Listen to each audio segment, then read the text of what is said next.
Good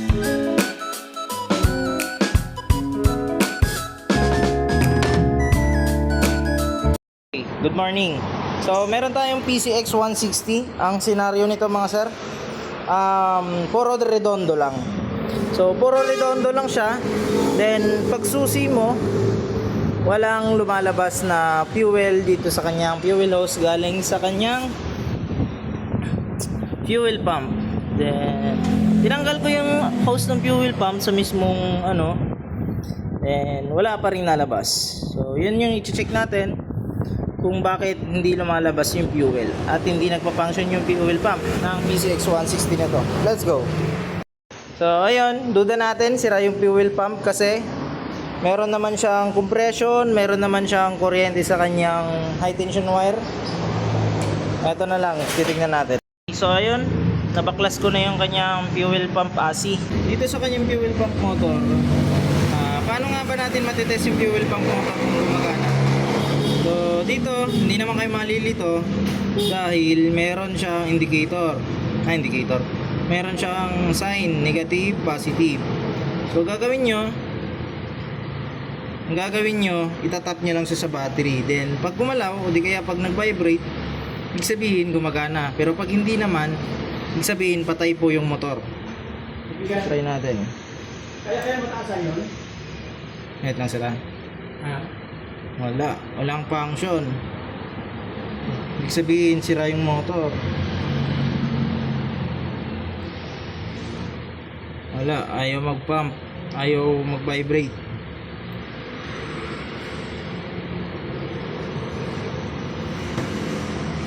So ayan, ibig sabihin sira yung ating fuel pump motor, ayaw mag-vibrate. So ayan, tap natin ulit, negative, then positive. Ayun, kahit konting galaw o di kaya kahit konting vibration, wala.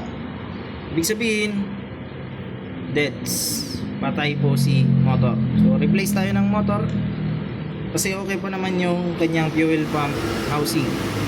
Nakakalito sa senaryo nito mga sir, nung tinest ko siya nung una ayaw umandar, nung tinest ko na siya ulit.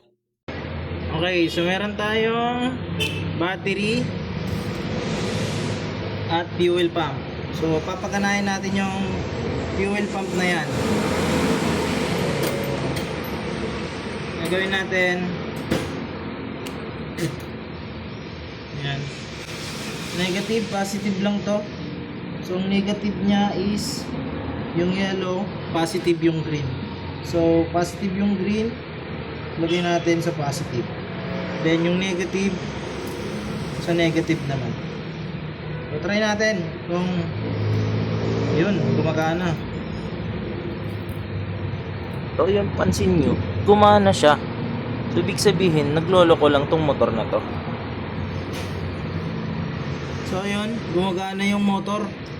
Kung mapapansin nyo, ayun, possible barado lang dahil nga nung past na fuel filter nya sobrang itim kasi, possible nagbara na yon. So yun, bago na yung ating fuel filter. Ayan, malinis na siya. Then try natin yung salpak sa kanyang tangke kung may lalabas na ng fuel dito sa kanyang output. Ayan. Okay, ayan guys. So nalagay na natin yung kanyang fuel pump AC sa kanyang tangke. Ngayon naman, lalagay naman natin yung kanyang socket.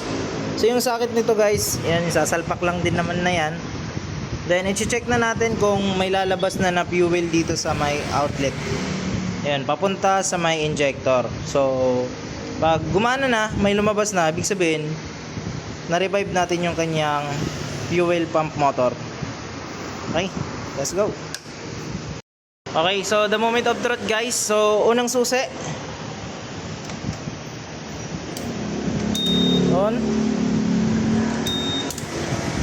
Uy, putang inang yan, may lumabas na. Paano ba yan?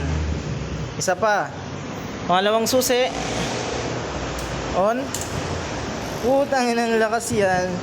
Okay, so okay na yung fuel pump natin guys. So na-revive natin yung kanyang fuel pump motor. So less gasto si bossing.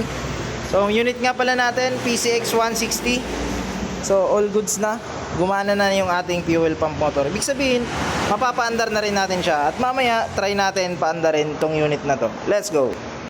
So, ayun guys. So, ngayon naman, ang gagawin natin, nung nasalpak na natin yung fuel hose dito sa may fuel pump AC, ngayon naman, ito-try natin dito sa may socket ng hose papuntang injector. So, dito po yung nakalagay. So, test din natin dito pag may nalabas dito na fuel. So, check natin. Unang susi. On.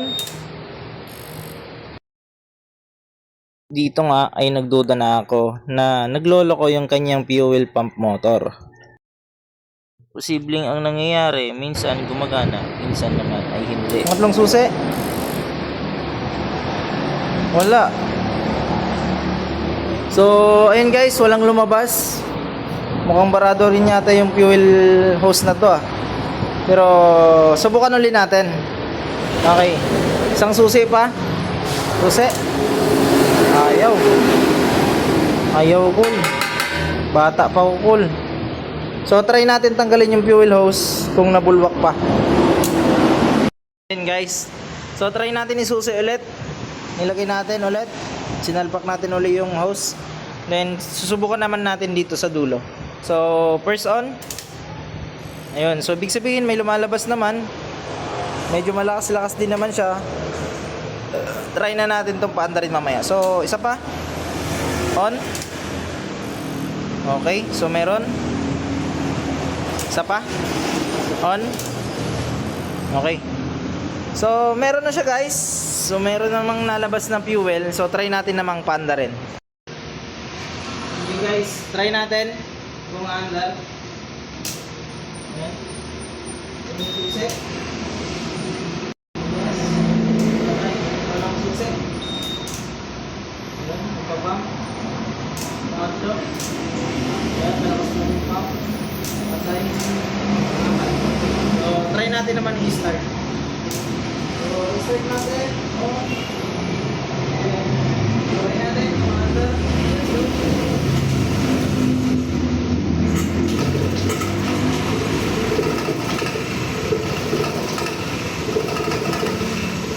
Ninyo yung andar niya, parang nahangkok. Dito pala nagduda na ako. Okay, so umandar na. Ayan, umaandar na. Dahil sa nagdududa ako sa fuel pump AC na yon, pinalitan na natin ng bagong fuel pump AC. Nagkakalaga din ito ng 3,775 pesos. Check natin. Kasi, ayun, ang lakas. Putang ina. Nasirit, ang layo ng ihi. 1, 2, 3, bukas. Bang! Kahapon wala yan. Alright. And rev natin guys. Kasi ito naka-rammer lang.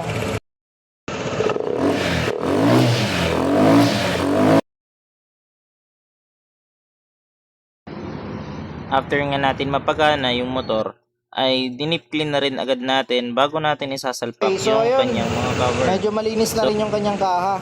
So diretso deep clean na rin pala yung ginawa natin mga sir.